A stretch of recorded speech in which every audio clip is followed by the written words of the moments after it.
Após a eliminatória entre Arsenal e Real Madrid, eu fiz um vídeo curto para as demais redes sociais abordando o seguinte tema: material humano, elenco, boas peças quanto à qualidade individual dos atletas é muito importante. Porém, no futebol são 11 contra 11 e no fim das contas o coletivo sempre vai falar mais alto. Por que vocês acham que os Gunners socaram os merengues nos 2 jogos das quartas de finais, sendo que, além de possuir um elenco inferior quanto à qualidade individual dos atletas, chegou todo desfalcado? Pelo único e exclusivo motivo: o Arsenal joga mais bola, porque tem um trabalho mais sustentável e uma filosofia de jogo. Outro grande exemplo disso é o Botafogo de 2024, campeão da América e do Brasileiro, pois num futebol tão desorganizado, com muito potencial, é verdade, mas pouco estudo, pouco conteúdo e literatura rasa, para dizer o mínimo, entre parênteses, essas críticas não são direcionadas apenas aos dirigentes, que na sua maioria, ao meu ver, não possuem competência para os cargos, mas envolve também uma questão da percepção, da forma do torcedor enxergar o futebol. Um dia eu vou abordar melhor esse tema. Quem tem o mínimo de profissionalismo, organização e processos bem estabelecidos se sobressai. Ah, Kaká, mas com o Botafogo é moleza isso, pois pós-compra do John Textor o clube tem bala na agulha, vai ao mercado e escolhe o jogador a dedo. Eu concordo, o poder de compra, a possibilidade de você escolher com quem quer trabalhar é muito importante. Porém, se você não tem método, trabalho, o famigerado projeto esportivo, a sua grana se torna fútil. Existe algum exemplo melhor do que isso nos últimos anos do que o Manchester United? Desde a aposentadoria de Sir Alex Ferguson, o projeto esportivo foi pro vinagre. Os Red Devils até hoje são um dos 5 clubes no mundo que mais arrecadam dinheiro anualmente. E ao invés de ter um treinador com ideias muito claras de jogo, um diretor esportivo capacitado, com uma boa rede de scout para explorar o mercado, o clube preferiu ir pelo caminho mais curto, sair contratando jogadores pela sua grife à torta à direita, pagando uma bala. E o resultado a gente tá vendo temporada após temporada.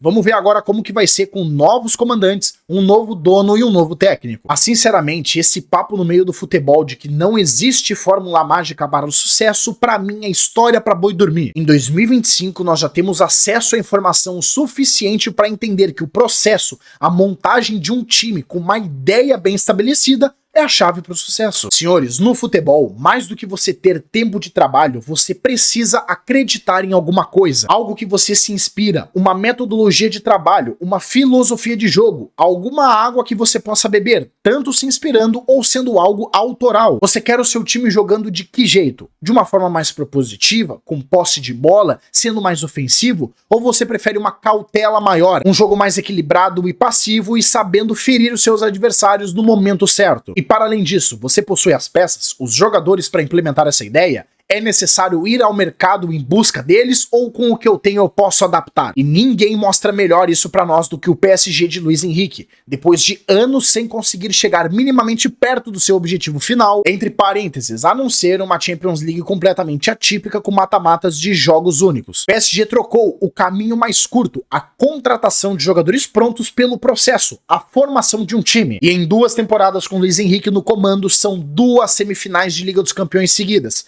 E nessa temporada, chegando na 2ª final da história do clube. Ou seja, senhores, o novo PSG nos mostra que o caminho mais curto não é da contratação dos jogadores prontos, e sim o processo. No fim das contas, os fãs e os torcedores podem choramingar à vontade de que os jogadores não têm raça, de que o time não sabe contratar, falta jogadores de grife, falta um atacante mais goleador, tal jogador é bagre e por aí vai. Deixa o gerenciamento do esporte para quem entende, pois no fim das contas, uma coisa que eu bato na tecla há muitos anos, mesmo ainda não sendo um profissional da indústria, é de que no futebol nada supera o trabalho. Outro ponto importantíssimo: não, o PSG não ficou pobre, humilde de uma hora para outra. Ainda tem muito café no bule, muito dinheiro sendo gasto. Só a trinca de meio-campistas estrelar, que ao meu ver é a melhor do mundo, custaram somados 132 milhões de euros. O trio de ataque, que tá todo mundo encantado com Dembélé, Kvaratskhelia e Desiré Doué, somaram 170 milhões de euros. William Pacho, zagueiro campeão da Europa League pelo Frankfurt e que se destacou na Copa América, foi por quase 50 milhões de euros. Portanto, ainda tem muita grana saindo do bolso do Sheikh Nasser Al-Khelaifi. Mas vocês conseguem compreender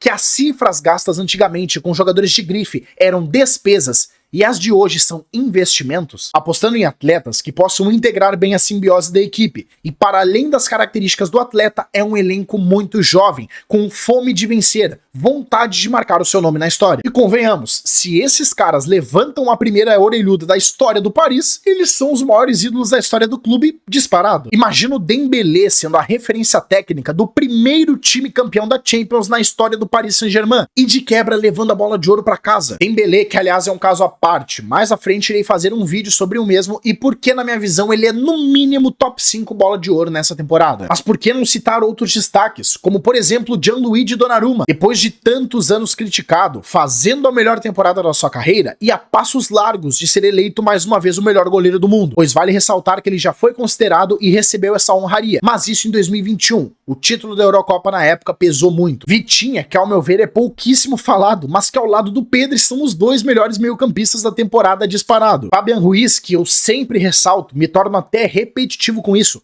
mas foi o verdadeiro MVP, o melhor jogador da última Eurocopa. Eu não sei pra vocês, senhores, mas embora eu goste muito e me agrade assistir a Internazionale do Simone Inzaghi jogar, esse Paris merece demais a sua primeira Champions. E confesso pra vocês que talvez eu tenha me precipitado um pouco e me empolgado durante a temporada. Essa final é entre os dois melhores times da temporada, pois o Barcelona, que ao longo da época, ao meu ver, era o melhor, talvez tenha sido feita uma análise trocada. Nessa temporada, o Barcelona foi de fato o time mais empolgante, mais espetacular de se assistir. Não teve jogo ruim do Barça nessa temporada. Ou era goleada, ou era buscando vitória com requintes de emoção. Foi o time mais empolgante de fato, não tem nem muito o que discutir. Mas somando resultado, eficiência e um ponto que eu levo muito em consideração, que é o equilíbrio, acho que depois de anos vamos finalmente ter uma final de Champions League entre os dois melhores times da temporada, ou pelo menos entre os mais eficientes e competentes. Mas como sempre, claro, essa é apenas a minha leitura dos fatos. Peço por gentileza para que você deixe a sua opinião aí nos comentários. Concorda com o meu ponto de vista? Discordam? Deixe o seu like para que o algoritmo aqui divulgue o nosso conteúdo. E hoje eu falei mais sobre o PSG do Luiz Henrique.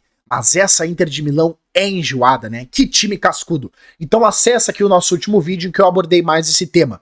Muito obrigado pela audiência, um grande abraço e até o próximo vídeo.